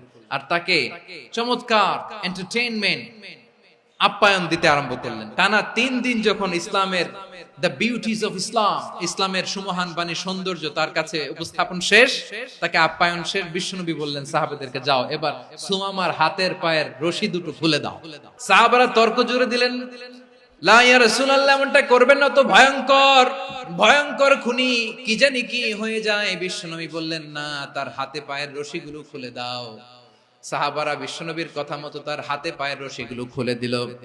সুমামা মুহূর্তের মধ্যে মসজিদে নববী থেকে বের হয়ে ইয়ামামায় ফিরে না যে মসজিদে নববীর পাশে একটা খেজুর বাগান ছিল, সেখানে চলে গেলেন। সেখানে একটা ছোট্ট কুয়া ছিল, কুয়ার পানি দিয়ে তিনি গোসল করলেন। সুবহানাল্লাহ পড়েন। কুয়ার পানি দিয়ে গোসল করে মসজিদে নববীর সামনে এসে বিশ্বনবী এবং সাহাবাদের সামনে দাঁড়িয়ে সাব্বাবা উঁচু করে বললেন, আশহাদু আল্লা ইলাহা ইল্লাল্লাহ ওয়া আশহাদু আন্না মুহাম্মাদান আবদুহু ওয়া রাসূলুহু। আমি সাক্ষ্য দিচ্ছি আল্লাহ ছাড়া কোনো ইলাহ নাই, আর মুহাম্মদ আল্লাহ তাআলার প্রেরিত বান্দা এবং রাসূল। প্রিয় ভাইরা, ইহসান দিয়ে যা জয় করা যায়, কঠোরতা দিয়ে সেটা কঠিনকালেও জয় করা যায় না। আওয়াজ করে বলেন, ঠিক কি না? এবার সুমামা দাঁড়িয়ে বলে, ওগো নবী, আমি তো কালিমা পড়ে মুসলমান হয়ে গেলাম, এবার শোনেন, এই মুহূর্তের আগে আপনার চেহারার চাইতে নিকৃষ্ট কোনো চেহারা আমার কাছে ছিল না, কিন্তু শাহাদা পাঠ করার পরে আপনার চেহারার চাইতে উত্তম শ্রেষ্ঠ কোনো চেহারা আমার কাছে আর নাই।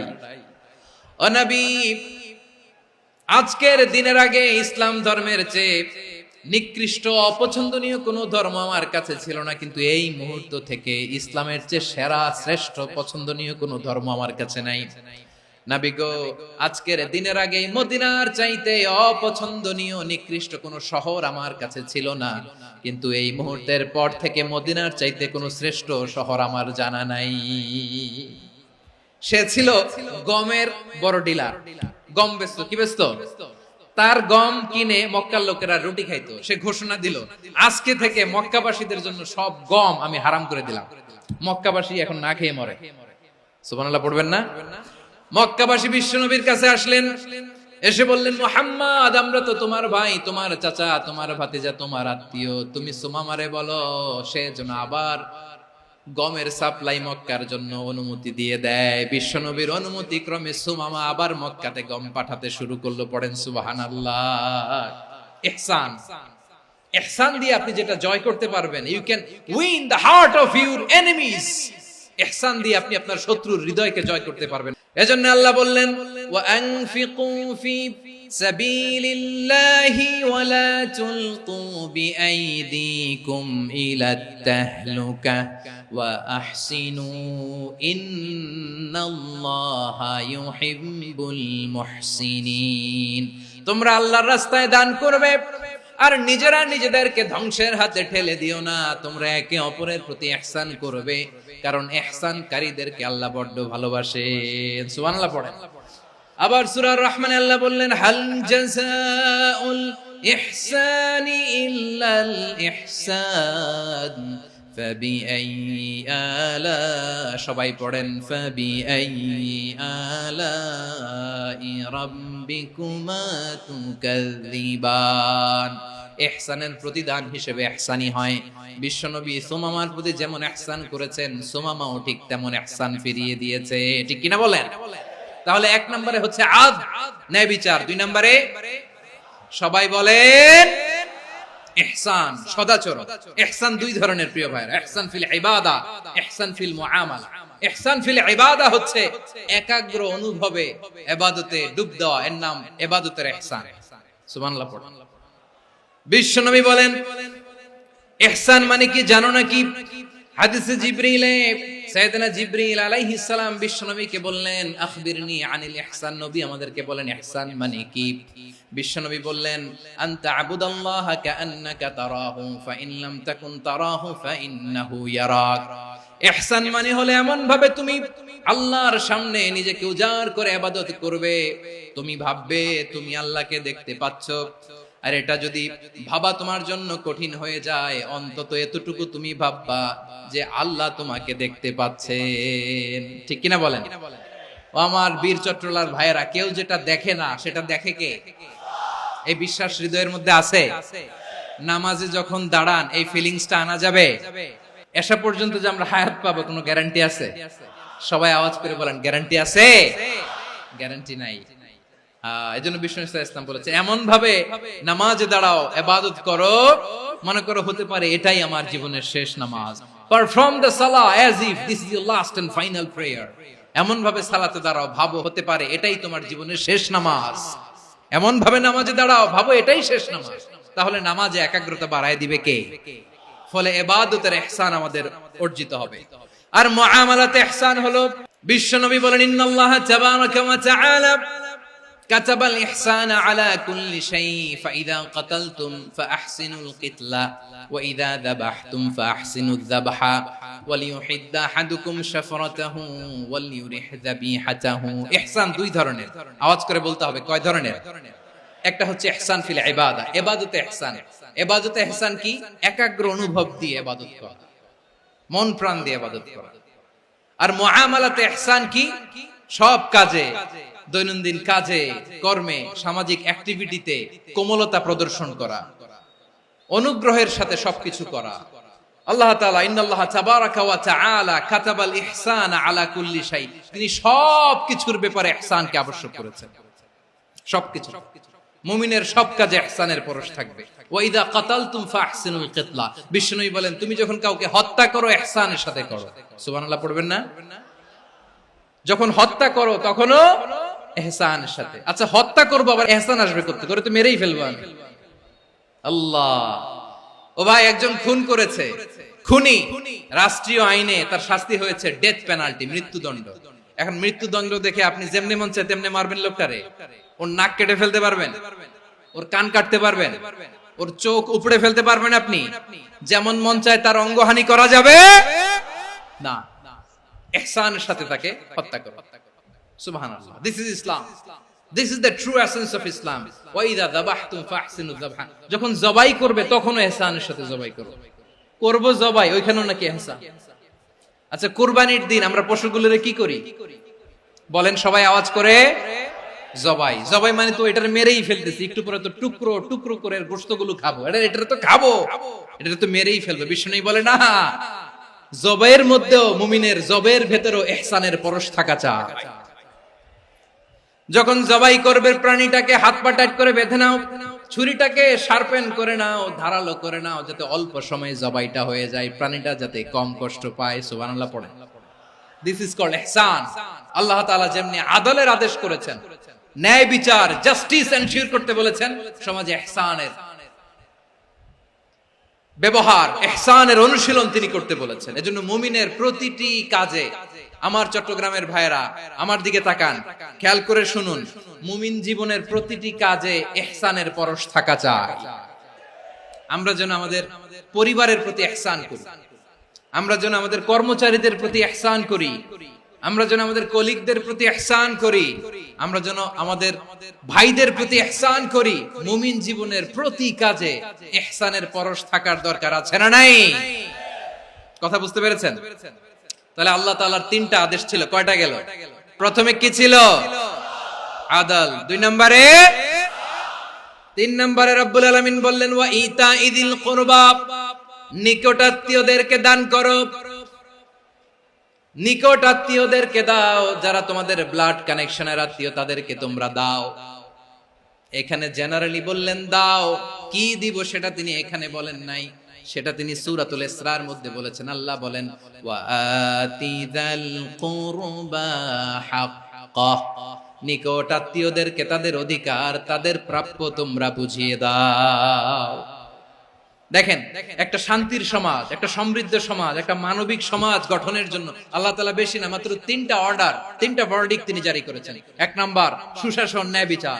দুই নাম্বার ইহসান। তিন নাম্বার নিকটাত্মীয়, যারা কাছের, তোমার ভেরি ক্লোজ রিলেশনশিপে আছে, তাদেরকে দাও। দাও, দিলে বাড়িয়ে দেয় কে? অনেকে দিতে চায় না, কৃপণতা করে। দিলে বাড়ায় দেয় কে? ও মিয়া, মদিনার মধ্যে সবচাইতে গরিব সাহাবী ছিল বেলাল রাদিয়াল্লাহু তাআলা আনহু। ওনার এন্টায়ার অ্যাসেট, সম্পদের পরিমাণ কতদূর জানেন? একটা লুঙ্গি। বেলাল রাদিয়াল্লাহু তাআলা আনহু, ওনার টোটাল ওয়েলথের এস্টিমেশন হচ্ছে মাত্র একটা লুঙ্গি। একটা লুঙ্গি, টোটাল ওয়েলথ এস্টিমেশন, টোটাল সম্পদের পরিমাণ বেলাল রাদিয়াল্লাহু তাআলা আনহুর কি ছিল? ওই বেলাল রাদিয়াল্লাহু তাআলা আনহুকে বিষ্ণু ইসলাম বলেছেন আনফিক ইয়া বেলাল, ও বেলাল তুমিও দাও। ওয়ালা তাখশা মিন যিল আরশি ইখলালা, আরশের অধিপতির তো কোনো ঘাটতি নাই, তুমি দিলে ওই আল্লাহ তোমারে বাড়ায় দিবে। এজন্য আমার প্রিয় ভাইয়েরা, দিলে কমে না, দিলে বাড়ে। অনেকে ধরে রাখে, নতুন কিছু নিতে পারে না, হাত দিয়ে যেটা ধরে রেখেছেন এটা দিয়ে দেন, বড় একটা ধরার সুযোগ পাবেন। জোরে বলেন ঠিক কিনা? রব্বুল আলামিন বললেন তিন নাম্বার আদেশ হলো তোমাদের প্রতি, সমাজটারে কেমন করে মানবিক সমাজ, সুন্দর সমাজ গড়বা। তিন নাম্বার আদেশ হলো ওয়া আতিদাল কুরবা হাক্কা, নিকটাত্মীয়দেরকে তাদের প্রাপ্য বুঝিয়ে দাও। এই নিকটাত্মীয়দেরকে তাদের অধিকার বুঝিয়ে দেওয়া, প্রাপ্য বুঝিয়ে দেওয়াতে আমাদের গাফলতি আছে না নাই? অনেকে দেখবেন অনেক আল্লাহওয়ালা, তাহাজ্জুদ গুজার, সেজদা দিতে দিতে কপালে কালো দাগ ফেলে দিছে, সে তার বোনের হকটা আদায় করে নাই। আছে না নাই? অনেক বড় হাজী সাহেব, বিশাল লম্বা দাড়ি, ছেলেরে সব দিয়ে দিছে, মেয়েরে কিছু দেয় নাই, মেয়ের হক আদায় করে নাই। আছে না নাই? এই হাজী সাহেবেরা, এই আল্লাহওয়ালারা কিয়ামতের ময়দানে আটকে যাবে। আপনি অন্যের অধিকার নষ্ট করেছেন, তাদের রাইটস কে ভায়োলেট করেছেন। এজন্য আল্লাহ তাআলা বলেন, কারো অধিকার যদি কেউ নষ্ট করে, ওই সমাজটা মানবিক সমাজ কঠিন কালেও হতে পারে না। এজন্য তিন নম্বর আল্লাহ বললেন ওয়া ইতাইদিল কুরবা, নিকটাত্মীয়দেরকে দাও। কি দিবা? তাদের অধিকার দিয়ে দাও। বোনের অধিকার বুঝিয়ে দাও, মেয়ের অধিকার বুঝিয়ে দাও, ফুফুর অধিকার বুঝিয়ে দাও। দেখবেন অনেক মায়েরা ছেলের পাতে মুরগির রান দেয়, মেয়ের পাতে দেয় মুরগির ঠ্যাং। তো মেয়ের কি মুরগির রান খেতে মনে চায় না? মনে চায় না? এমনটা করা যাবে না। নিকটাত্মীয়দেরকে অধিকার দিয়ে দাও, নিকটাত্মীয়ের সাথে সুসম্পর্ক রাখো। আদেশটা কার? এজন্য প্রিয় ভাইয়েরা, জীবনে যদি বারাকা অর্জন করতে চান, নিকটাত্মীয়দের সাথে সুসম্পর্ক রাখতে হবে, তাদের জন্য উপহার পাঠাতে হবে। বিশ্বনবী বলেন লা ইয়াদখুলুল জান্নাতা কাতে, যে ব্যক্তি আত্মীয়তার সম্পর্ককে ছিন্ন করে দেয়, সে কঠিন কালেও আল্লাহর জান্নাতে ঢুকবে না। আপনি কি এটারে সহজ হাদিস মনে করছেন? এটা সহজ কথা? আপনি ভাবছেন আপনার নামাজ আপনারে বাঁচাতে পারবে, আপনার রোজা বাঁচাতে পারবে, আপনার তাহাজ্জুদ আপনারে বাঁচাতে পারবে? অধিকার নষ্ট করলে কিছুই আপনারে বাঁচাতে পারবে না। এজন্য নিকট আত্মীয়দেরকে দিতে হবে বেশি বেশি। বিশ্বনবী বলেন ইন্না সাদাকাতা আলাল মিসকিনি সাদাকা ওয়া আলা যির রাহিমি ইসনাতান সাদাকাতুন ওয়া সিলা। মিসকিন রে দান করলে শুধু দানের সওয়াব হয়, নিকট আত্মীয়কে দান করলে দুইটার সওয়াব হয়, সাদাকার সওয়াব হয়, আবার আত্মীয়তার বন্ধন অটুট রাখার সওয়াব হয়ে যায়। আবার বিশ্বনবী বললেন মান সাররাহু আইয়ুবসাতা লাহু ফি রিজকিহি ওয়া ইনসালাহু ফি আসারিহি ফালইয়াসিল রাহিমা। যে ব্যক্তি তার রিজিকের প্রশস্ততা চায় আর হায়াতে বরকত চায়, সে যেন তার আত্মীয়ের সাথে সুসম্পর্ক রাখে। আমার প্রিয় চট্টলার ভাইয়েরা, আমাদের রিজিক বাড়ুক, এটা আমরা চাই কি চাই না? সবাই চান? হ্যাঁ, আমাদের রিজিকে প্রশস্ততা আসুক, চাই কি চাই না? আমাদের হায়াতে বরকত আসুক, আমরা চাই কি চাই না? এই দুইটা যদি চান তাহলে নিকটাত্মীয়দের সাথে সুসম্পর্ক রাখবেন। পারবেন? তাহলে সমাজটারে মানবিক সমাজ বানায় দিবে কে? তিনটা আদেশ চলে গেল। 1 নম্বরে কি ছিল? 2 নম্বরে, 3 নম্বরে নিকটাত্মীয়দেরকে দান। আল্লাহ তাআলা তিনটা জিনিসের যেমনি আদেশ করেছেন, অনুরূপভাবে তিনটা বিষয় তিনি বারণ করেছেন, নিষেধ করেছেন, ওগুলোর কাছেও যাওয়া যাবে। রাব্বুল আলামিন বলেন, ওয়ায়ানহা আনিল ফাহশাই ওয়াল মুনকারি ওয়াল বাগি। আমি যেমনি তিনটি বিষয়ে আদেশ করলাম, অনুরূপভাবে তিনটি বিষয়ে বারণ করলাম, নিষেধ করলাম। আমার 1 নাম্বার নিষেধাজ্ঞা হলো অশ্লীলতার প্রতি। ফাহশা, ওয়ায়ানহা আনিল ফাহশা, আল্লাহ তাআলা অশ্লীলতাকে নিষেধ করেছেন। কোন জিনিসকে? সবাই বলুন, কোন জিনিসকে? যত ধরনের, যত টাইপের, যত ক্যাটাগরির অশ্লীলতা হতে পারে সব অশ্লীলতাকে হারাম করেছেন কে? ফাহশা মানে কি? কথায়, কাজে, আচরণে, কমেন্ট, ফেসবুকের কমেন্টসে যত ধরনের নোংরামো আছে, যত ধরনের অশ্লীলতা আছে, এটাকে আরবিতে বলে ফাহশা। রাব্বুল আলামিন বলেন, কুল ইন্নামা حرم ربي الفواحش ما ظهر منها وما بطن। ও নবী, আপনি বলে দেন, আমার রব প্রকাশ্য, অপ্রকাশ্য, স্পষ্ট কিংবা অস্পষ্ট, দৃশ্যমান কিংবা অদৃশ্যমান সব অশ্লীলতাকে হারাম করেছেন। সব ধরনের অশ্লীলতা হারাম। আল্লাহ তাআলা আমাদেরকে অশ্লীলতা থেকে বাঁচান। এবার বলেন, আমাদের সমাজে অশ্লীলতা আছে না নাই? অশ্লীলতা নানা ভাবে, নানা নামে, নানা মোড়কে আমাদের সমাজে আছে না নাই? সংস্কৃতির নামে, ফ্যাশনের নামে, বিনোদনের নামে, উপন্যাসের নামে, কনসার্টের নামে অশ্লীলতা আছে না নাই? আপনি দেখেছেন কনসার্ট গুলোর অবস্থা? আমাদের তরুণ তরুণীরা, আমাদের যুবক যুবতীরা, আমাদের জেনজিরা, কি অবস্থা ওইখানে? কনসার্টের নামে অশ্লীলতা আছে না নাই? ছেলে মেয়ে একে অপরকে জড়ায় ধরতেছে, একে অপরকে চুমু খাচ্ছে, প্রকাশ্যে, দিবালোকে, গণমানুষের সামনে। আল্লাহ তাআলা এই অশ্লীলতা থেকে আমাদেরকে বেঁচে থাকতে বলেছেন। রূপালী জগতের নামে অশ্লীলতা আছে না নাই? এই টার্মটা আপনারা জানেন না? রূপালী জগৎ কি জগৎ? আসলে কি রূপালী জগৎ না অন্ধকার জগৎ? আমার বোনেরা, আপনাদেরকে যে কি বলে তারা বুঝায়, রূপালী জগৎ শুনেই আপনি ভরকে যাবেন না। রূপালী জগতে যে নারী যত বেশি উলঙ্গ, সে নাকি তত বেশি সাহসী। জানেন? বলে এটা একটা সাহসী নারী, খুব সাহসী পদক্ষেপ তার। যত বেশি শরীর থেকে কাপড় নামাতে পারবে, যত বেশি বস্ত্রহীন হয়ে নিজেকে প্রেজেন্ট করতে পারবে, সে নাকি তত বেশি সাহসী। আমার চট্টলার ভাইয়েরা, শয়তানের প্রথম এজেন্ডা ছিল বনি আদমকে বস্ত্রহীন করা। সে আদম এবং হাওয়া আলাইহিস সালামকে নিষিদ্ধ গাছের ফল খাইয়ে তাদেরকে বস্ত্রহীন করেছে। এই জামিনেও সে আমাদেরকে বস্ত্রহীন করতে চাইবে। এই রূপালী জগতের নামে তারা এটা করে। আমার প্রিয় বোনেরা, আপনি জানেন না আপনার দাম কত? ওরা আপনাদেরকে বিজ্ঞাপনের সস্তা পণ্য বানাতে চায়। ওরা আপনাদেরকে ওদের ভোগের লিপসার টুলস বানাতে চায়। ওরা আপনাদেরকে দিয়ে ওদের খায়েশ পূরণ করতে চায়। এটা আপনাদের জন্য মোটেও ডিগনিটি নয়, এটা আপনাদের জন্য সম্মান নয়। আপনার সম্মান শালীনতায়, আপনার সম্মান হেজাবে, আপনার সম্মান ভদ্রতায়, আপনার সম্মান আপনার ডিসেন্ট পোশাকে। পোশাক বলে দেয় এই নারীটা ভদ্র না অভদ্র। পোশাক বলে দেয় এই মেয়েটা কোন ঘরের মেয়ে। আপনি জানেন না, আপনারা সস্তা পণ্য বানায়, ভোগের পণ্য, বিলবোর্ডে আপনাকে উলঙ্গ করে উপস্থাপন করে। এই অশ্লীলতার সাথে ইসলামের কোন সম্পর্ক। এজন্য আল্লাহ বলেন, আমি অশ্লীলতাকে হারাম করেছি।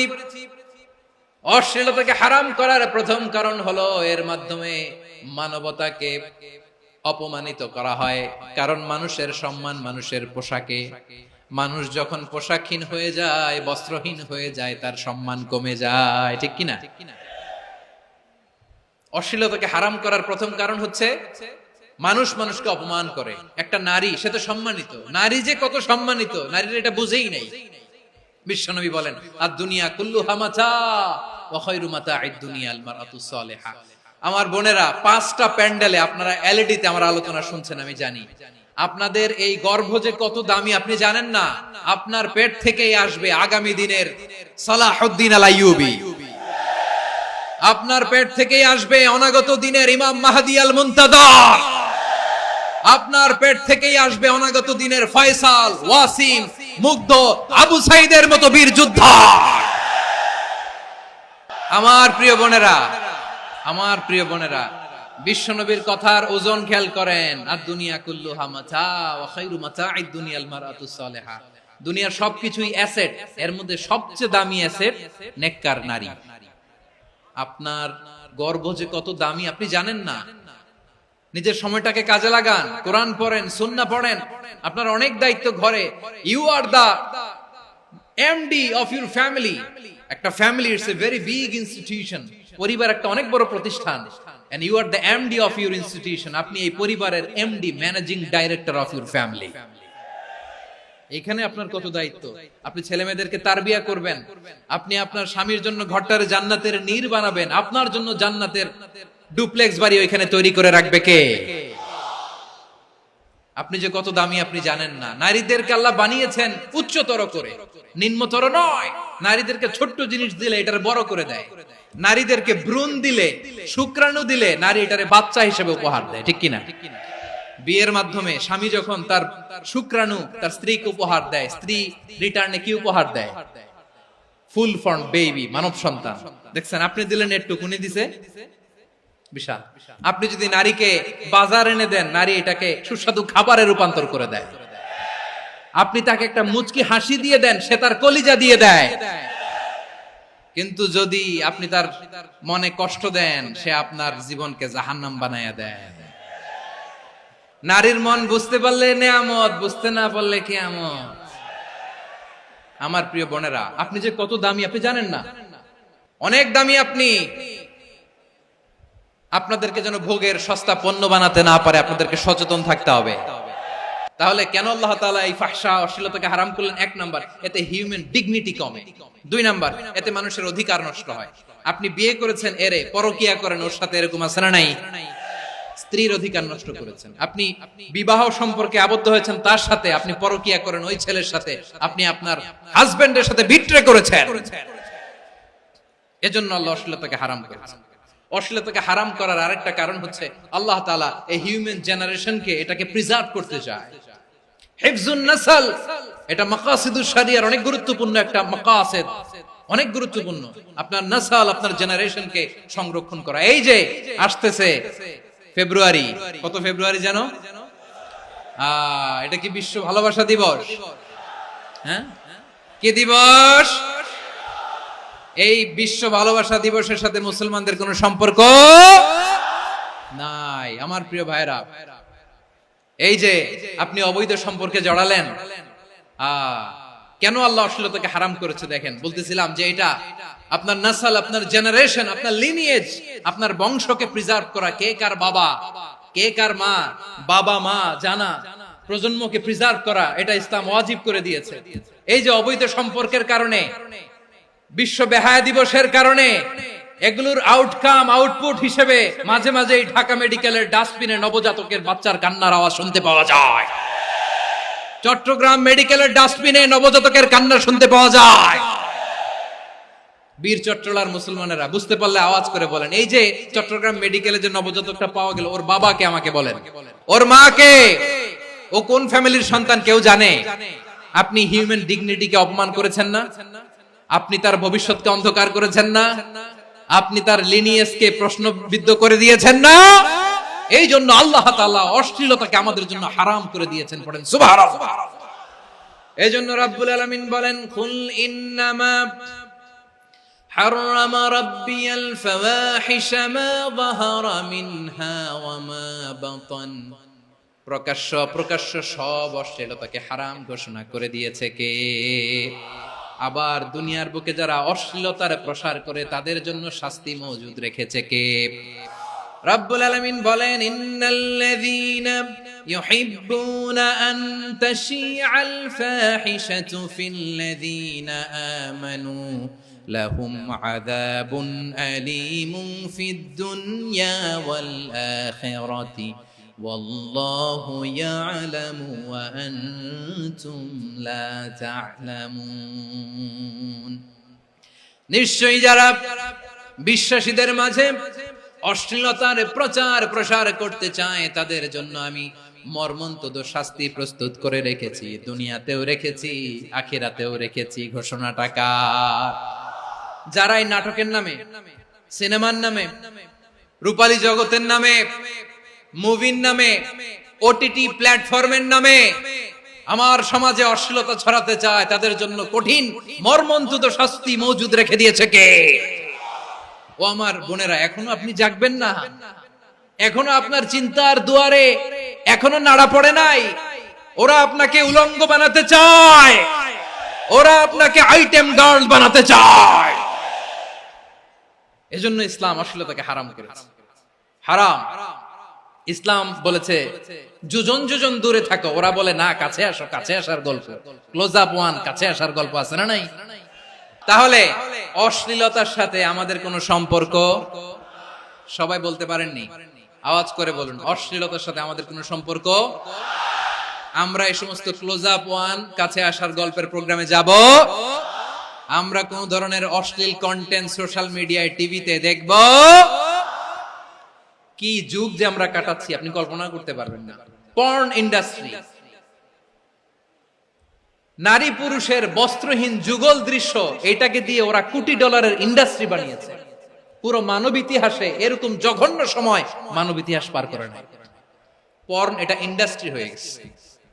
আমাদের এই যুবকগুলো, জেনজি গুলো, ওদের চরিত্র বাঁচাবে কি করে? কেমন করে হেফাজত করবে ওদের এই মূল্যবান চরিত্র? আমার প্রিয় ভাইরা, এই অশ্লীলতার দ্য লেটেস্ট ভার্সন হচ্ছে LGBTQ, শরীফ থেকে শরীফা। শুনছেন আপনারা? দেখতে পুরুষ, আসলেই পুরুষ, সুস্থ একজন পুরুষ, 4 সন্তানের বাবা, বলে আমি মনে মনে নারী। দেখতে নারী, সুস্থ নারী, আসলেই সে দিব্যি একজন নারী, বলে আমি মনে মনে পুরুষ। সবচেয়ে ভয়ঙ্কর অশ্লীলতার সবচাইতে লেটেস্ট ভার্সন হচ্ছে এই ট্রান্সজেন্ডারিজম। সুস্থ পুরুষ তার বায়োলজিক্যাল গ্রোথকে হরমোন দিয়ে স্টপ করে দিয়ে সে সার্জারি করে নারী হতে চায়। সুস্থ নারী পুরুষ হতে চায়। পুরুষ পুরুষের প্রতি সেক্সুয়ালি আকর্ষণ বোধ করে। এটা লূত আলাইহিস সালামের কওমের মধ্যে ছিল। এটাকে আল্লাহ কোরআনে ফাহিশা বলেছেন। ওয়ালুতান ইয ক্বালা লিকাওমিহি আতাতুনাল ফাহিশাতা মা সাবাকাকুম বিহা মিন আহাদিম মিনাল আলামিন।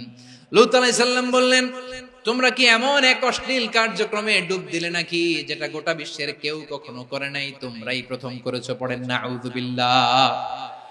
এই পশ্চিমের এই রোগ আমার দেশে যেন আসতে না পারে, আমাদের সজাগ থাকতে হবে। প্রিয় ভাইরা, চিল্লায় বলেন ঠিক কি না? পশ্চিমের অবস্থা ভয়ঙ্কর। পাশ্চাত্যে আমি যুক্তরাষ্ট্রে ছিলাম অনেকদিন, কয়েক মাস, বিভিন্ন স্টেটে ঘুরেছি। গার্ডিয়ানরা উদ্বিগ্ন, ছেলে মেয়েদেরকে, ছোট্ট ছেলে মেয়ে, ওদেরকে জিজ্ঞেস করে, তুমি how do you feel right now inside yourself? তুমি ভিতরে ভিতরে কেমন ফিল করো? তোমার কি ছেলে ছেলে লাগে না মেয়ে মেয়ে লাগে? আচ্ছা বলেন, এই ছোট্ট বাচ্চাটা ওকে এগুলো জেন্ডার অ্যাসাইনমেন্ট বলতে এগুলো কিছু বুঝে? এইভাবে মিসগাইড করা হচ্ছে। কৌতূহল বশত ছোট্ট ছেলে যদি বলে আমার তো মেয়ে মেয়ে লাগে, তখন বলে যে না তুমি মেয়ে, ছেলে না। মা বাবা বাধা দিলে ওকে আলাদা গভর্নমেন্ট হাউসে নিয়ে যায়। ভয়ঙ্করতম অবস্থা। আমরা একটা সময় শুনতাম যে হুজুর আমার ছেলেটা খুব ভালো, হাফেজে কোরআন, আল্লাহওয়ালা। হুজুর আমার ছেলে দাড়ি রাখছে, আল্লাহওয়ালা। হুজুর আমার ছেলে 5 ওয়াক্ত সালাত জামাতের সাথে পড়ে, তার মানে আল্লাহওয়ালা। পশ্চিমে যে আমি কি শুনছি জানেন? ওরা বলে হুজুর আমার ছেলেটা ইউনিভার্সিটির একটা মেয়ের সাথে প্রেম করে, ও খুব আল্লাহওয়ালা, হুজুর দোয়া করবেন। এর কারণ ওদের কাছে আল্লাহওয়ালার ক্রাইটেরিয়া হচ্ছে হুজুর আমার ছেলেটা আরেক ছেলের পছন্দ করে নাই, আমার মেয়েটা আরেক মেয়েকে ভালোবাসে নাই, এজন্য আমার ছেলেটা আল্লাহওয়ালা, হুজুর ওর জন্য একটু দোয়া করে দিয়েন। কি চ্যালেঞ্জ ওরা ফেস করতেছে। ওনার ছেলে যে আরেক ছেলেরে বিয়ে করবে না, এটাতেই উনি খুশি যে আলহামদুলিল্লাহ আমার ছেলেটা একটা মেয়েরে ভালোবাসে, আমার মেয়েটা একটা ছেলেরে ভালোবাসে, মানে এটা খুব আল্লাহওয়ালা। নাউজুবিল্লাহ পড়তে পারলেন না? এজন্য অশ্লীলতার সাথে আমাদের কোন সম্পর্ক। রব্বুল আলামিন বলেন ওয়ায়ানহা আনিল ফাহশাই ওয়াল মুনকারি ওয়াল বাগি, তিনটা জিনিসকে আমি নিষিদ্ধ করলাম। এক নাম্বার হলো ফাহশা, অশ্লীলতা। দুই নম্বরে হলো মুনকারের সমস্ত মন্দ কাজ। মুনকার মানে হচ্ছে যত মন্দ কাজ, খারাপ কাজ, বাজে কাজ, এটার বলে মুনকার। এটার কি বলে? আপনারা পড়ছেন না, তা'মুরুনা বিল মা'রুফি ওয়া তানহাউনা আনিল মুনকার। সৎ কাজের আদেশ, অসৎ কাজের নিষেধ। মুনকার, মুনকার হচ্ছে মানুষের স্বাভাবিক বিবেকবোধ যেটাকে খারাপ বলে, ওইটাই মুনকার। পৃথিবীর সব আসমানি গ্রন্থ যেটাকে খারাপ বলেছে, মানুষের স্বাভাবিক বিবেকবোধ যেটাকে খারাপ বলেছে, এগুলো সব মুনকার। যেমন ইফতিজিং, এটা কি ভালো না খারাপ? মজুদদারি, খাদ্যে ভেজাল দেওয়া, ওজনে কম দেওয়া, মাছে ফরমালিন মিশানো, চাঁদাবাজি, টেন্ডারবাজি, দখলবাজি, এগুলো আমাদের স্বাভাবিক বিবেকেই বলে এগুলো খারাপ, এগুলো হচ্ছে মুনকার। আল্লাহ তাআলা এই মুনকার থেকে আমাদেরকে বেঁচে থাকতে বলেন, আর শয়তান এই মুনকারের প্রতি আমাদেরকে উদ্বুদ্ধ করে। আল্লাহ তাআলা বললেন, ইয়া আইয়ুহাল্লাযীনা আমানু লা তাত্তাবিউ খুতুওয়াতিশ শাইতান ওয়া মান ইয়াত্তাবি' খুতুওয়াতিশ শাইতানি ফাইন্নাহু ইয়া'মুরু বিল ফাহশাই ওয়াল মুনকার। আল্লাহ বললেন, আমার গোলামেরা শোনো শোনো, ও আমার বিশ্বাসী বান্দারা খবরদার, তোমরা কশিনকালেও শয়তানের পদাঙ্ক অনুসরণ করবে না, কারণ শয়তান তোমাদেরকে অশ্লীলতা এবং মন্দ কাজের দিকে উদ্বুদ্ধ করে। আমাদের কাজ হচ্ছে শয়তান আমাদেরকে যেদিকে নিতে চায় আমরা তার উল্টা দিকে যাব। শয়তান এই মন্দ কাজকে আমাদের কাছে বিউটিফাই করে, চাকচিক্যময় করে আমাদের সামনে উপস্থাপন করে। এজন্য আল্লাহ বলেন মুনকারকে থামাতে হবে, মুনকার প্রতিরোধ করতে হবে। মুনকার প্রতিরোধের দায়িত্ব শুধু আমাদের নাকি? শুধু আপনার খতিব সাহেবের, ইমাম সাহেবের, নাকি মুসলিম উম্মার সবার? আওয়াজ করে বলুন, মুনকার অসৎ কাজ প্রতিরোধের দায়িত্ব কার? রাব্বুল আলামিন বলেন, কুনতুম খায়রা উম্মাতিন উখরিজাত লিন-নাসি তা'মুরুনা বিল মা'রুফি ওয়া তানহাউনা আনিল মুনকার। তোমাদেরকে শ্রেষ্ঠ জাতি করে জমিনের মধ্যে আবির্ভূত করা হয়েছে, যাতে করে তোমরা জমিনের ভেতরে সৎ কাজের আদেশ করতে পারো আর অসৎ কাজের নিষেধ করতে পারো। উম্মাহ, কুনতুম খায়রা, তাহলে গোটা উম্মার দায়িত্ব, এটা বুঝতে পারছেন তো? আচ্ছা, আরো নিচে আসেন। এরপরে আল্লাহ বললেন, শুধু উম্মাহ না, এই জমিনের রাজত্ব আমি যাদের হাতে দেই, এই জমিনের মালিক আমি যাদেরকে বানিয়ে দেই, যাদেরকে আমি সরকারের দায়িত্ব দেই, তাদেরকেও মুনকার প্রতিরোধের দায়িত্ব দিয়েছে কে? আল্লাহ বলেন, যারা ক্ষমতার মসনদে বসেছে তাদেরকে 4 দফা কর্মসূচি আমি আল্লাহ দিলাম। আওয়াজ করে বলেন, কয় দফা?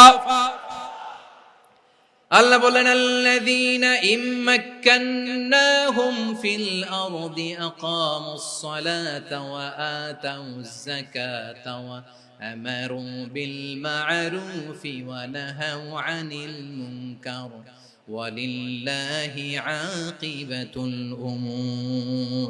যারা এই জমিনের উত্তরাধিকার হয়েছে তারা 4 দফা কর্মসূচি নিয়ে সামনে আগাবা। সালাত কায়েম করবা, যাকাত আদায় করবা, সৎ কাজের আদেশ দিবা, অসৎ কাজ থেকে মুনকার প্রতিরোধ করবা। আদেশটা কার? আমার প্রিয় চট্টলার ভাইরা, পুরো উম্মার দায়িত্ব মুনকার প্রতিরোধ করা, সরকার প্রধানের দায়িত্ব মুনকার প্রতিরোধ করা। এরপর আল্লাহ বলেন, প্রতিটা ফ্যামিলির যিনি প্রধান সিইও বাবা, প্রত্যেক বাবারও দায়িত্ব এই মুনকার প্রতিরোধ করা। আওয়াজ করে বলেন ঠিক কিনা? যেমনটি সাইয়েদনা লোকমান আলাইহিস সালাম ওনার কলিজার টুকরা সন্তানকে আদেশ করেছেন, ইয়া বুনাইয়া আকিমিস সালাতা ওয়া'মুর বিল মা'রুফি ওয়ানহা আনিল মুনকার। পড়েন সুবহানাল্লাহ।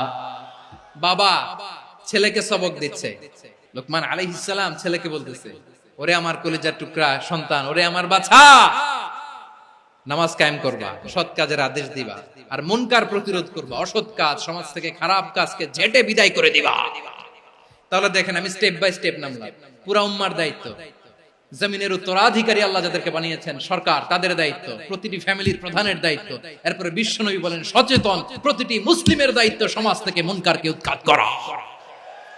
বিশ্বনবী বলেছেন মান রাআ মিনকুম মুনকারান ফালিয়ুগাইয়িরহু বিয়াদিহি ফাইন লাম ইয়াস্তাতি ফাবিলিসানিহি ওয়া ইন লাম ইয়াস্তাতি ফাবিকলবিহি ওয়া যালিকা আযআফুল ঈমান। সমাজে যে মুনকার দেখবে, খারাপ কাজ দেখবে, সেজন্য হাত দিয়ে সেটাকে থামায়। আমার প্রিয় ভাইরা, না থামালে আমরাই ডুববো শেষমেশ। আমাদের বাঁচার জন্য হলেও থামাইতে হবে। রব্বুল আলামিন বলেন ওয়াত্তাকু ফিতনাতাল লা তুসিবান্নাল্লাযীনা যালামু মিনকুম খাসসা। ও আমার গোলামেরা, ওই আযাবকে ভয় করো যে আযাব যখন আমি জমিনের বুকে পাঠাই শুধু জালেমদেরকেই মারি না, আলেমদেরকেও মারি। আযাব যখন আসে তখন শুধু জালিমই মরে না, আলেমও মরে। জানেন মুসা আলাইহিস সালামের পায়ে একবার লাল পিঁপড়া, তো উনি রেগে মেগে পাশি দেখে লাল পিঁপড়ার বাসা, পা দিয়ে ডলে মুছে সবগুলো পিঁপড়া মেরে ফেলছে।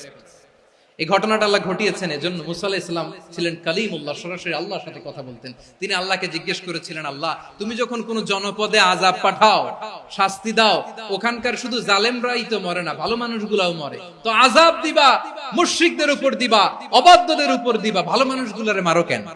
আল্লাহ বললেন মুসা তোমার যে কামড় দিছিল পায়ের মধ্যে পিঁপড়া, কয়টা পিঁপড়া? একটা পিঁপড়া, তো সবগুলারে মারলা কেন? রেগে মেগে পুরো পিঁপড়ার বাসা ভেঙে মেসাকার করলা কেন? আমি যখন অ্যাকশনে যাই, আমি যখন শাস্তি দেই, তখন এত বাস বিচার করা হয় না, বাস বিচার করা যায় না। যখন অ্যাকশনে যাওয়া হয় ওইটা ডাইরেক্ট অ্যাকশন হয়ে যায়। চিল্লায় বলো ঠিক কিনা? এজন্য আমাদের বাঁচার জন্য হলে ওই পাপ থামাতে হবে, এই শয়তানের অট্টহাসি থামাতে হবে, অন্যায় অপরাধ সমাজ থেকে আমাদের থামাতে হবে। কারণ আযাব আসলে ওরাও মরবে, আমরাও মরব। একটা জাহাজ 2 তলা, আপনি আছেন 2য় তলায়, নিচের তলার কিছু লোক জাহাজের তলা ছিদ্র করতে আরম্ভ করছে। কি ছিদ্র করতেছে? আচ্ছা জাহাজের তলা ছিদ্র করলে তলা দিয়ে কি ঢুকে? এখন আপনি যদি বলেন আমার কি, আমি তো 2 তলায়, আমি তো ভালো আছি, ওরা ছিদ্র করে ওরা মরবে, আসলে কি শুধু ওরা মরবে? তলা দিয়ে যখন পানি ঢুকবে, জাহাজ ঢুকলে আপনিও মরবেন। এজন্য নিজে মরার আগে ওই পাগলগুলোর নিচতলায় যে থামাতে হবে। চিল্লায় বলেন ঠিক কিনা? এজন্য আল্লাহ বললেন মুনকার প্রতিরোধের দায়িত্ব সমাজের টপ টু বটম সবার। এজন্য মুনকার প্রতিরোধ করার দরকার আছে না নাই? সমাজে এই যে ইফটিজিং হয়, আপনার বোনের বয়সী একটা মেয়েকে কিছু বখাটে টিটকারি করে, এই বলে সেই বলে, নোংরা কথা বলে, রাস্তায় দেখেও আপনি পাশ দিয়ে না দেখার মতো চলে যান কেন? আপনি দাঁড়ান না কেন? আপনি দাঁড়ালেই তো থেমে যাবে, কারণ সত্যের যে শক্তি তার সামনে মিথ্যা মুখ থুবড়ে পড়ে। আপনার সামনেও কিছুই না, নাথিং।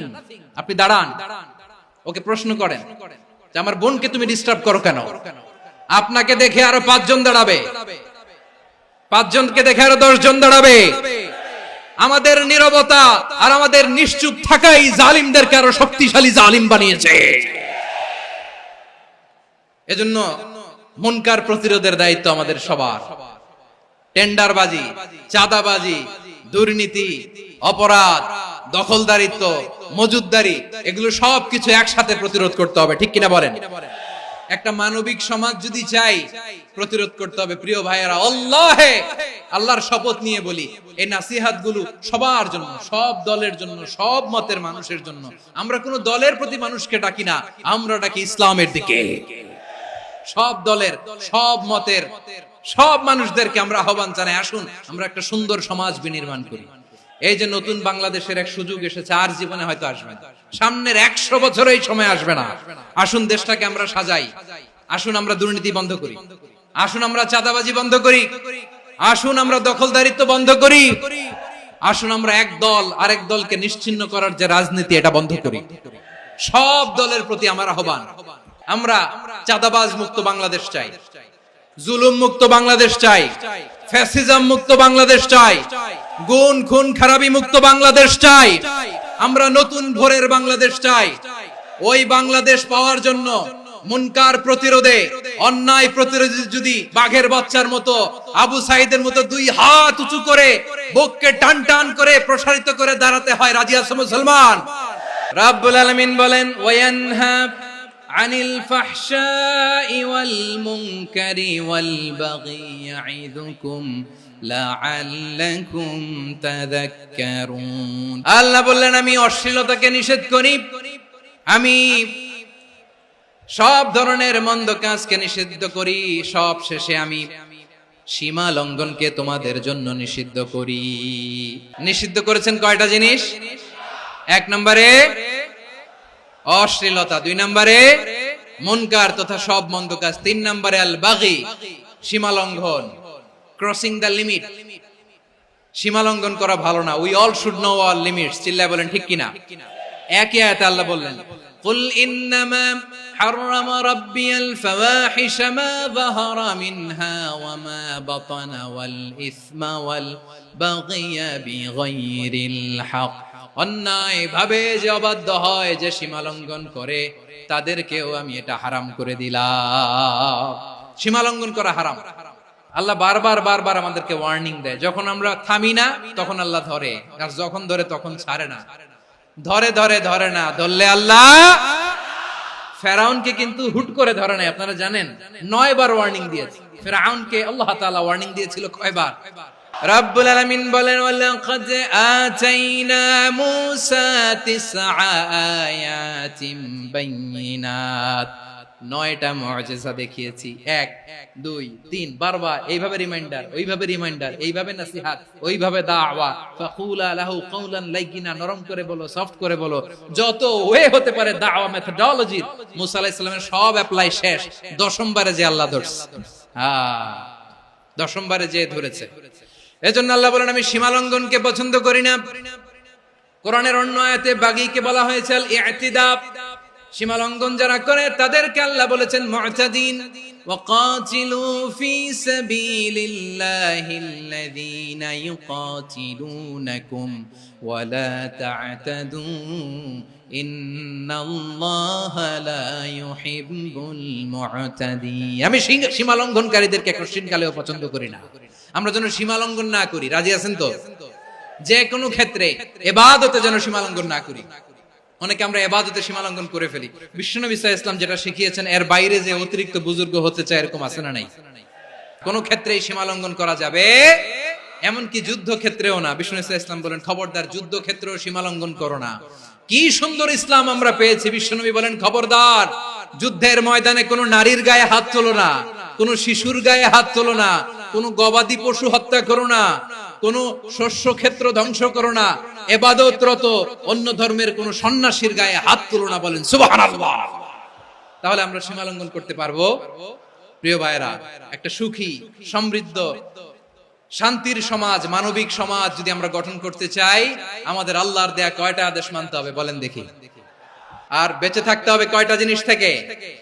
আল্লাহর আদেশ কি? 1 নাম্বার আদাল, ন্যায়পরায়ণতা। আমরা সুবিচার, সুশাসন, ন্যায় বিচার চাই কি চাই না? 2 নম্বরে কি ছিল? মাশাআল্লাহ, আমরা যেন সবার প্রতি দয়া পরবশ হই, ইহসান করি। 3 নম্বরে কি ছিল?